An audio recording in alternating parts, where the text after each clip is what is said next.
ಬಂಡೆಯ ಭಾವಿಸಿಕೊಂಡು ಹತ್ತಿದೆಯೋ ಮರವೇರಿದೆಯೋ ಅದು ಬಂಡೆಯನ್ನು ಭಾವಿಸಿದೆಯೋ ಅಲ್ಲವೇ ಅಲ್ಲ, ಅದು ಧರ್ಮದೇವನ ಗುಡಿ ಗುಡಿಯನ್ನು ಬಂದ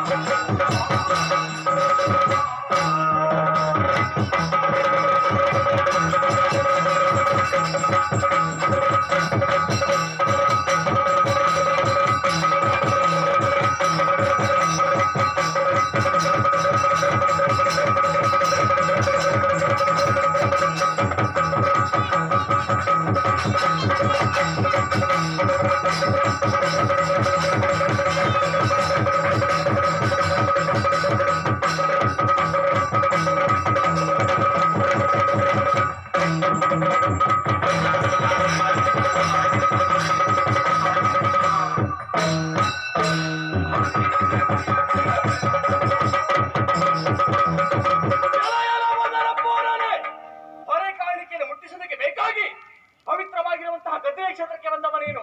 ಹೊರೆ ಕಾಣಿಕೆಯನ್ನು ಮುಟ್ಟಿಸಿ ಮನೆಗೆ ತೆರಳುವ ಕಾಲಕ್ಕೆ ನಿಂಬೆಯ ಹುಳಿಯನ್ನು ಕೊಯ್ಯುವಂತ ಉದ್ದೇಶವನ್ನು ಹೊತ್ತು ಮರವನ್ನು ಏರುವುದಕ್ಕೆ ಮುಂದಾದೆ. ಮರವನ್ನು ಏರುವ ಕಾಲಕ್ಕೆ ಬಂಡೆಯನ್ನೇ ಭಾವಿಸಿಕೊಂಡು ಅದರ ಮೇಲೆ ಕಾಲ ನೆಟ್ಟಿದ್ದೀಯ. ನೀನು ಭಾವಿಸಿಕೊಂಡ ಹಾಗೆ ಸಾಮಾನ್ಯವಾಗಿರುವಂತಹ ಬಂಡೆ ಅಲ್ಲ, ಧರ್ಮಕ್ಕಾಗಿ ದರಗಿಳಿದಂತಹ ಧರ್ಮದೈವವಾಗಿರುವಂತಹ ಮೈಸಂದಯ್ಯನ ಗುಡಿ ಇಳಿಕೆರೆ. ತಪ್ಪಾಯಿತು, ಅರಿಯದೇ ಮಾಡುವಂತಹ ಅಪರಾಧ. ತಾಯಿಯ ಆಸೆಯನ್ನ ಈಡೇರಿಸಬೇಕೆನ್ನುವುದಾಗಿ ನಿಂಬೆಹಣ್ಣನ್ನ ಕೊಯ್ಯುವುದಕ್ಕೆ ಎಟಕಿದ್ದು ಸತ್ಯ. ಆದ್ರೆ ಕೈಗೆ ಎಟಕದಿರುವಂತಹ ಸಂದರ್ಭದಲ್ಲಿ ಬಂಡೆ ಎನ್ನುವುದಾಗಿ ಕಾಲಿಟ್ಟಿದ್ದೇನೆ, ಮಾಡಿದ್ದು ತಪ್ಪೆನ್ನುವುದಾಗಿ ಕ್ಷಮೆಯನ್ನು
ಈಗ ಬಂದತ್ತ ನೀನು ವೈಷನ್ಯ ಗುಡಿಯ ಮೇಲೆ ಕಾಲಿಟ್ಟಿದ್ದೀಯ.